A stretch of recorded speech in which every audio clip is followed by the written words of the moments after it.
Hey everyone, Angelo here, Hollywood filmmaker, greatest screenwriter in the history of the world, recovering hobo. Out here in West LA, riding my bike a lot, doing lots of screenwriting. Just wanted to give a little update and some thoughts on things I've been thinking about. My mom's doing well, been talking to her a lot. I recently ordered her some CBD oil, bars of soap, and moisturizer. Did I get her something else? Oh yeah, it was just those two things from this place called Canyon Collection. It was awesome. I got some of their stuff just on a whim, and I was like, oh damn, this is good. The CBD moisturizer. It's really cool. I'm not like into beauty stuff or whatever. I was always buying like dollar store or near dollar store prices like soap and moisturizer. I gotta have moisturizer. I wash my hands so much they're gonna be all dried out if I don't. And this stuff was awesome. I am doing a lot of writing lately. Never quite enough, but still so much where it's just in my head all the time. I'm writing this one particular story I'm really trying to build out into a feature film. And that's one thing that's giving me hope, where I'm like, I know I'm building my future with this thing. This is like no turning back. Meaning, like, I'm getting to points now where I just see things differently, just based on this relationship within myself that I'm developing through this story and these characters, and like finding these parts of myself that I can make these characters reflect on this like one central idea I'm trying to like narrowly define. So the movie's about one specific powerful thing, and then build it out into this great adventure and high highs and low lows, tragic lows, and make it like have a huge dynamic range of emotion, delivering a compelling experience. And it's something I've been training for years to do, and I'm still training myself to do every day when I'm writing. I'm giving myself rewrite notes and saying, okay, now that I see what I have, I failed to address this, I failed to address this. I say this is important to the story, but I never demonstrated for the audience why it's important. I never let the characters demonstrate how important some particular thing is to them, to the point where they will pursue it at all costs. So the audience understands perfectly well why this one thing is so important to the character, whatever that is. So it doesn't have to be life or death, but for them it has to be like life or death, like this or nothing. Otherwise, they could just step aside and say, oh, I'll do something else. And I wouldn't need, like, this movie doesn't need to happen. I've been thinking too about how writing has helped me explore new sides to, like, just the world, how I see things, and dealing with my own past of loneliness and being sick. And I want to keep it positive, keep it light. But all kinds of dark things I've been through, been homeless, been through dark times, poverty, crushing loneliness, uh, just fear, anger, to the point where it's like one part of my life will feel like this one big hole. And because I was so messed up in one part of life, going through so much pain, it's like losing out on opportunities, which then it's like further punishment because it's like, oh, because I went through such a bad thing, I'm set up for bad things in the future. Because this isn't anything like recent that I've been dealing with. It's just like reflecting on that. And when I'm going to sleep at night, sometimes I can feel that pain of like, man, I'm 38, been through all this loneliness, all this pain. But writing in particular, and keeping up my routine. I've been dieting hard the last 2 weeks. I'm a little puffy now because I did have a high day of eating some cookies and pizza. But back on my diet, dieting hard, and getting up early. Lots of writing. I've been a little too distracted. I had a lot of fun. I've been watching some Auntie Donna lately, the Australian comedy group. They're hilarious. I love them, and I like that it's like, it doesn't get into, edgelord stuff or like mean or anything. It's like really wholesome and fun. And they have a game show, Party Quirks, that they did where it's an improv game where the host of like a party has to guess what characters the guests are playing. But it's called like the most upsetting game of Party Quirks in the world, something like that, on YouTube, from Grouse House YouTube channel that Auntie Donna did, or cast members of that did with other comedians. But the trick of it is the improv characters or actors who are entering the scene are playing incredibly like nuanced, strange characters with bizarre traits that are incredibly hard to guess. And that's on top of if the people playing them start throwing in other stuff on top. And you can see where the communication gets confused, and it's like so like agonizing to see the host of the party try and guess what they are. Like one of the character traits is a guy's body is made of nice snakes. And if he doesn't guess everything like that, like not just he's made of snakes, not he is snakes, but his body is made of snakes that are nice. And that's one of the easier ones to guess. There are some super bizarre ones, like just feelings or memories that a person is embodying that the poor host has to guess, and you see them go mad while they're trying to guess it. And these games can take over an hour. So I was cracking up last night watching these, and it got me a little hyper. Been thinking about in general, like just how brainwashed we are by capitalism and consumerism and the idea of venerating entrepreneurs and the images, how gullible we are to the images we consume of who deserves higher status in society and who doesn't. I try not to look at anything people post online as far as their comments on that stuff, because I see how dopey and ignorant they are when they talk about homelessness and a lot of times rich white guys, but I mean, all kinds of white guys and people in general crap on the homeless, saying it's not due to housing, like just baseless, totally baseless. We know when rents go up that homelessness goes up, evictions go up. We know that, but they don't like. That's the thing. It doesn't accommodate their reverence for capitalism, in which they believe that they have acquired some greater like standing in society, or like some sort of higher order quality to them. Like they've achieved what's the word I'm trying to think of? Not like veteran status, but like, man, this shirt is getting so dirty. But like that they're like elevated, like superior. That's it. They've earned superiority to others. I'm like, you didn't earn anything. Like you're lucky the system works out for you. It could all be upended so quickly. There are millionaires who have gone homeless. I've worked but like the point that these brainwashed dopes say is like, so it's so obvious when you look at the broad picture of how capitalism operates. Capitalism wasn't always around, doesn't always have to be around. I suspect it may not necessarily always be around, and we can move to something better, like worker democracies, one worker, one vote, supportive housing for all, medical care for all, like a certain baseline quality standard of living for everyone that doesn't chew people up, spit them out, and then you have the whole prison system and the profits made off that, regardless of just private prisons. Like, that's kind of besides the point to say, oh, these prisons should be state and federal run. Those are torture chambers too, full of abuse. It's kind of ironic how conservatives act like they have moral superiority in saying they want to punish crime harshly, regardless of like who we count as criminals, how we count crime, how laws get enforced on crime, like who gets the punishment for them, who gets away with charges, or who gets away with even like doesn't even get charged in the first place for something. But the idea that they have moral superiority, so they insist like we must have reverence for our legal system, and yet at the same time we know from accounts of people in prison, from whistleblowers among prison staff,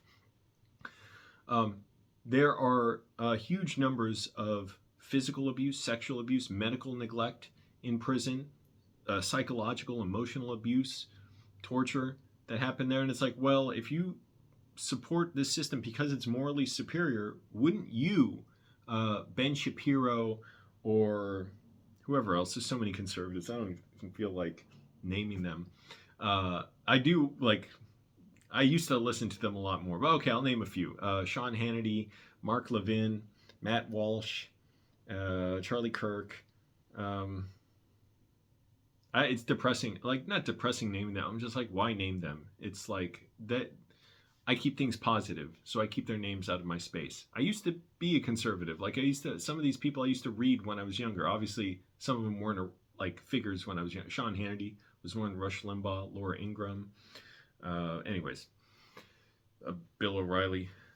I never bothered reading his books though. Like they were seemed too boring, even given my like sort of interest in that area. But if you believe in the moral superiority of you know tough criminal penalties and prisons, why not be the first ones to say you oppose abuse by prison officials and by corrections officers? Why not? Why then ignore that and pretend like it? Like Laura Ingraham said that the concentration camps where young immigrants are held are like summer day camp. It's like, oh, we're on the same wavelength on one level, which is you believe it's wrong to abuse kids and torture kids. You're just saying it's not happening. And oh, what a coincidence! The people we leave to pull babies from their mothers and fathers are not abusing kids. Like somehow these are mentally well-adjusted people. And even if they are well-adjusted, like who cares? They're part of an awful machine. It's like these dopey like fuzzy nostalgic accounts people give of like, oh, these were nice Germans in World War II. They respected their combatants. They treated prisoners of war well. It's like, who gives a shit? Like the point of opposing like a fascist regime like Nazi Germany is not because you're personally holding each soldier accountable for their views. There is that aspect, but it's because they're part of a war machine that's causing genocide and mass death. Like, who cares if, like, oh, they're the one of the nice ones? Like, okay, note it for what it's worth. And there's like, it's this weird thing of like wanting to slip away from the harsh reality of just how ugly uh, capitalist and fascist system is, that we can say, well, there's some nice people in that. And, it's kind of a relief not to think the whole system is bad, because also we'd have to reflect further on our culpability and our, what's the word, like being an accessory or a part of our own brutal capitalist system, which creates a class of people in poverty, criminalizes poverty, over polices poverty, and then puts these people in prison. And what, you think they're going to get jobs afterwards? No, we utterly fail these people. And I say this as someone who's been assaulted and jumped and stuff. It's like, okay, yeah, I don't want people doing their penance around me if they're attacking me, but like, so this is going to make things better when they're brutalized, they're psychologically tortured, and then just let out. Yeah, and on awful parole and probation conditions. So, anyways, I just thought that was amusing and pathetic how these bootlickers were being so anti-homeless, saying like these people like higher, like we know the housing cost doesn't cause people to go homeless. It's their mental health issues and drug addiction and stuff. It's like you're like denying the whole reality. And this same system that upholds this class divide that makes people homeless, denies them services, is exactly like what would be upended if we did have proper health care and drug treatment and supportive housing. I mean, like I didn't explain that fully, like well, but fully well articulated. But like, it's inextricable that the barbarism of making people homeless and denying services is it's integral to how people want to keep their property values high, insist they keep affordable housing out of their neighborhoods, insist we don't build smaller homes or denser homes like townhomes, row homes, row houses, apartment buildings, condos, duplexes, and or even just small apartment buildings with like 4 units or something, and keeping shops out of the neighborhood so people have to drive further. Like compounding effects of the rich wanting to get away from the cities, disinvesting from the cities, redlining and discriminatory practices, on top of like not providing support for people who don't have amenities and services in their neighborhoods and cities. Anyways, it's a whole mess, and it totally pathetic. Besides the point, it's like just raising your hand and saying, "Hey, I've been brainwashed to believe this religion of capitalism, that people are just poor because they're not as worthy as I am. They need to be harder working, then they will earn being housed." It just makes no sense. It's like you can go homeless like that when a landlord doubles your rent. Like you can have a decent amount of money, or you get sick, or you go through domestic violence, um, or you like somebody in your family dies, like that you're living with, like your wife, your husband, a child, God forbid. So what is this? What is it? And oh, it's drug addiction, mental health issues. I've been homeless and I've been housed. I can say, just anecdotally, those kind of things are equal opportunity. Being housed with people with drug addiction or with severe substance abuse issues, who don't happen to be unhoused. And again, it's part of a broader system in which you're exploited for a wage. Money that you make the company goes up to someone, some owner who doesn't do your work. And no matter how much harder you work, you're not going to get paid necessarily any more for that. Some jobs, sort of like sales jobs, you get commissions.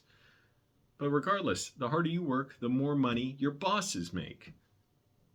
And then we have the whole housing system that's a mess, and corporations buying up housing. I hate just ranting, spinning out. So let me change topics. Something else positive. So I was talking about loneliness, feeling lonely, and reflecting on that, and how once in a while I get a little bit like that, but not as much with my writing, with the strength, that I get from just dedicated, like, application of it and trying to be as interrogate myself as much as possible about my writing. Like I'll read over something and be like, oh, okay, why is this here? Why did I say this? If I believe this thing I just kind of feel is so important, I haven't yet rationalized or justified how it's going to fit in the story. I need to figure out now, how is it going to fit into the story? Write out some options for that and be specific. Did I say Pacific or specific? Make it external, something you can point a camera at. Not so like there's a character dealing with 5 people who want 5 different things, but one person who wants one very specific thing right now that is in the character's way and that they want to overcome more than anything else. And that's how the audience understands how important that thing is for them. And with writing, I was thinking, this is giving me hope. Because for all the pain and loneliness I felt, the times I was working in bars, broke, and it wasn't even a bad job like working in bars. It was actually like probably the nicest job I ever had in a way. I did it for 5.5 years. I was a bouncer. But I was so lonely, so still recovering from a lot of, issues with my depersonalization, derealization disorder, abuse I had been through. More recently, I went through sexual harassment. A guy sexually harassed me for 6 months. It was a living hell, and I'm still working every day through that to recover from that, and just seeing the broader perspective of how we all put up with abuse and exploitation. And also, before I just say what others are doing, interrogate yourselves. Be righteous among yourselves. How do you treat people? How do you treat service staff at restaurants and at other retail establishments?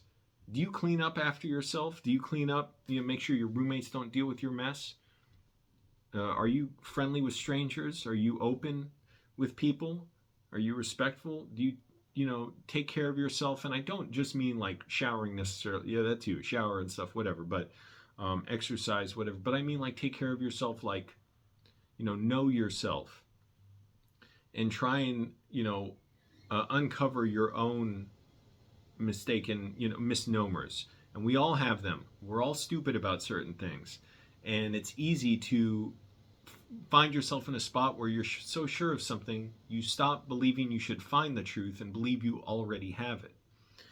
And that's, kind of a dangerous thing. It's like you always need to, like, if what you believe is right, you can find that it's going to be borne out by the evidence and facts. And then from there, choose who you want to be, given for a certain set of facts. Some people want to be bootlicking fascists and want to crap on the homeless and don't want them to have housing.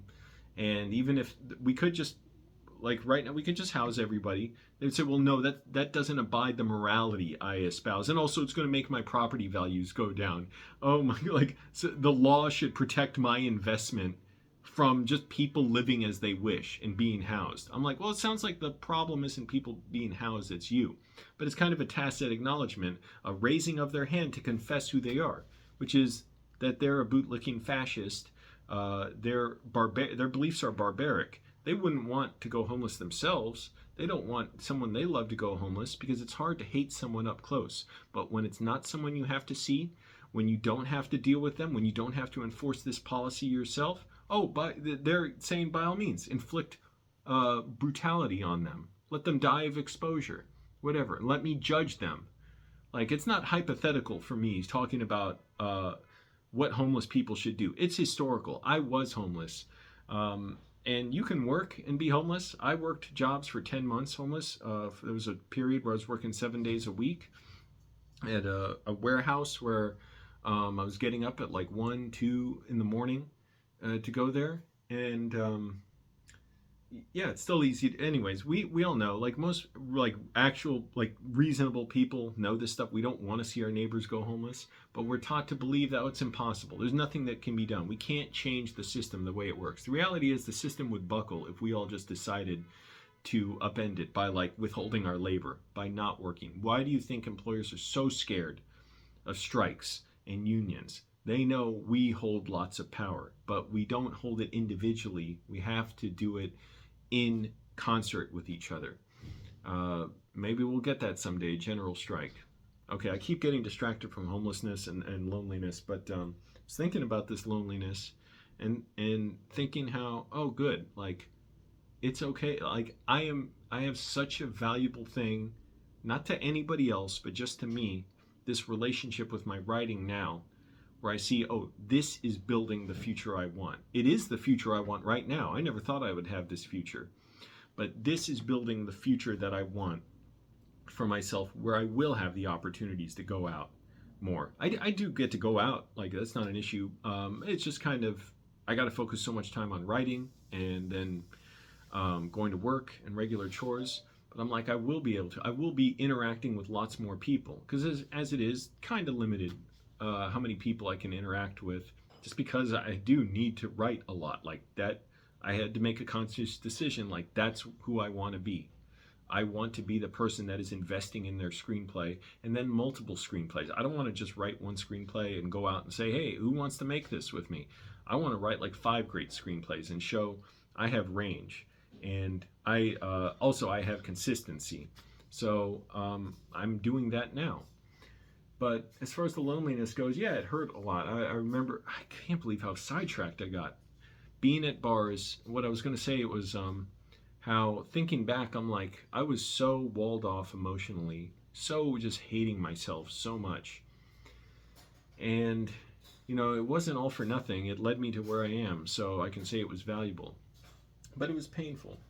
And that, along with just the stratification of society, people being broke, I was broke at the time, I was scared to go out because I couldn't spend money out. And thinking how, when like women would approach me sometimes, and just how miserable I was, like I just could not bring myself to even like, you know, talk back much to them, even when they would try multiple times. Like I'd be nice, polite, but I was so clearly like eyes glazed over, checked out, miserable. I'm like, oh man, not stupid, not sad even, just how regretful, how painful that was to do that. And yet it was totally understandable and justifiable. It's like, what would I do? I was in so much pain. What would anyone have done in that situation? I was recovering from years of being disabled, from depersonalization, derealization, from other problems, from just having this fractured mind in so many ways, struggling to piece my life together while being broke, while having lost these opportunities, dropped out of college. Not that college was going to get me anywhere. I always wanted to be a filmmaker. And but just when I was so walled off and just pushing women away, and I know that sounds such a funny visual, like, no, just please, women, just stay away. But no, I mean, just realizing I couldn't even accept them to my life if I had wanted, because really I wasn't being myself yet. And I was so like kind of calloused in a way, like to my own well-being. And not that I was engaging in vices or anything. I was just lonely. And my biggest vice, just procrastinating. But yeah, not knowing myself, feeling such pain about that, and like times I grieve, but like I'm like, man, I missed out on so much this hole in my life. How embarrassing. Like, how do I explain all this stuff to people? Future people in my life. Like, yeah, I was homeless for a few years. I was sick for many, on and off for like 18 years. I still have little occasional flare-ups of dissociation, but only when I don't maintain my regimen of wellness, generally speaking. My leg is going numb. I got to shift my weight. All right. And I'm going to finish up here. But going from that to thinking, oh, I'm so glad. I'm so glad for what I'm going through. It's giving me such an integrity. I don't mean necessarily of my character, although I try and strive for that. But I mean an integrity in that, like, a strength in who I am. Like, I know who that person is now.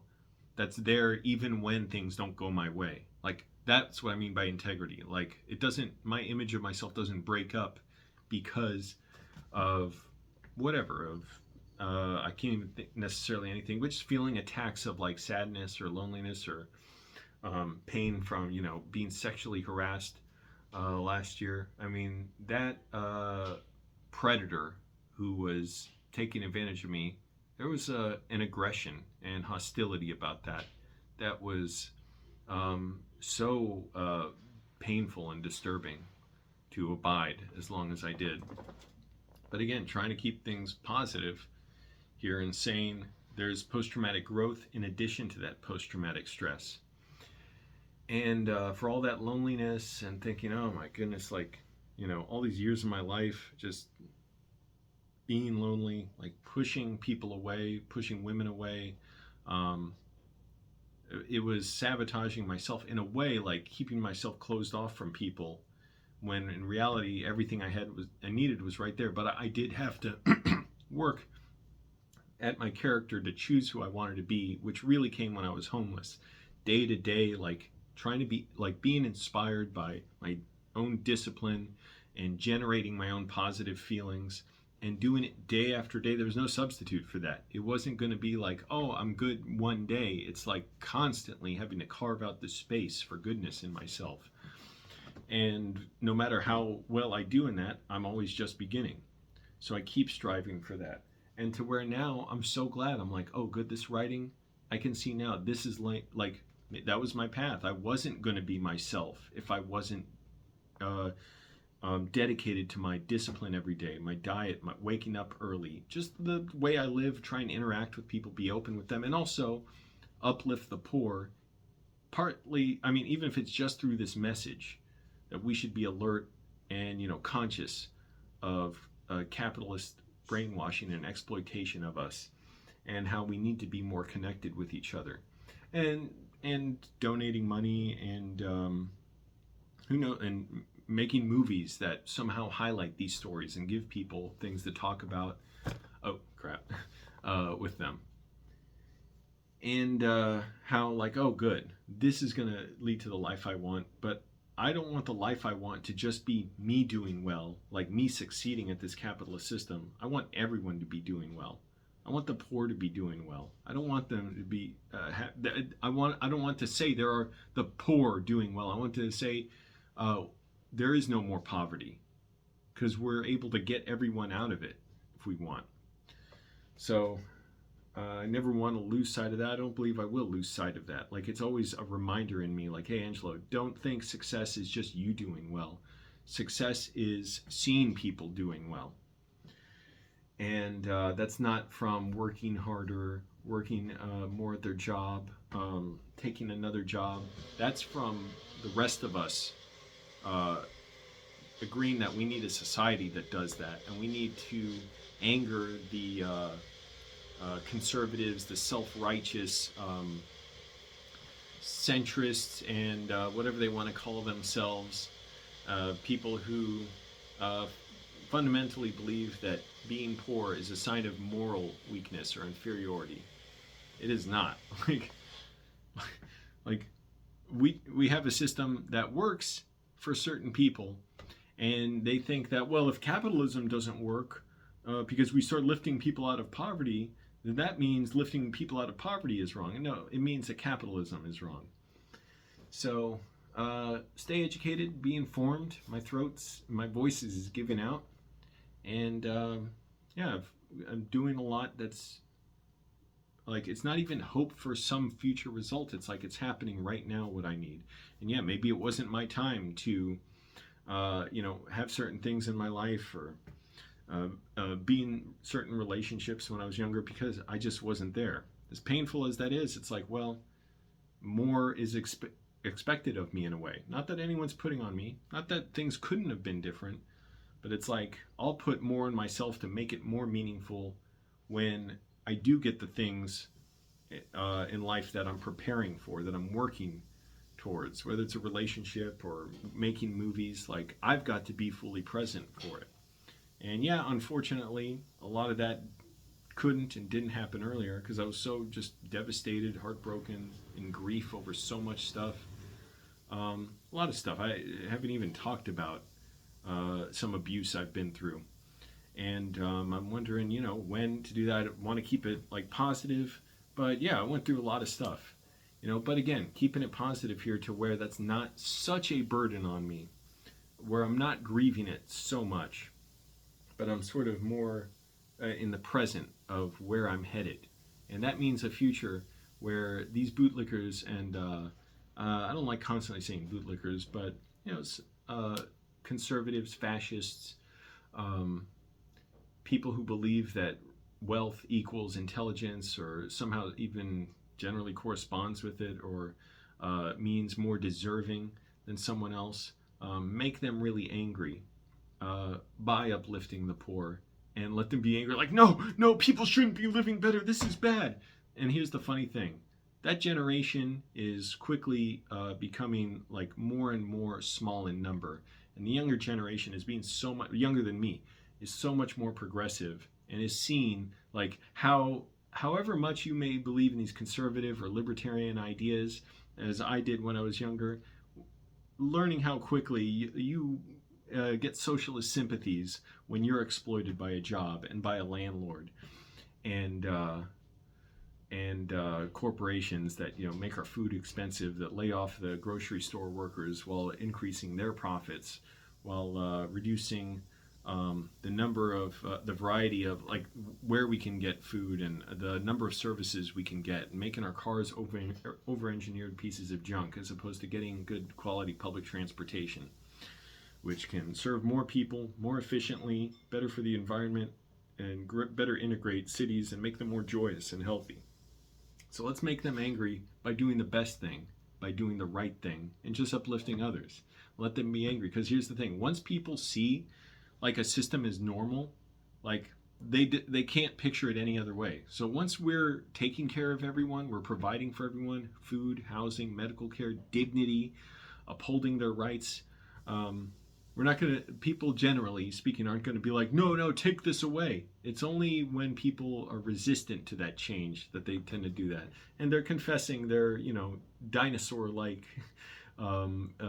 status in the world of they're going away, and they're going to be replaced by this better vision of society.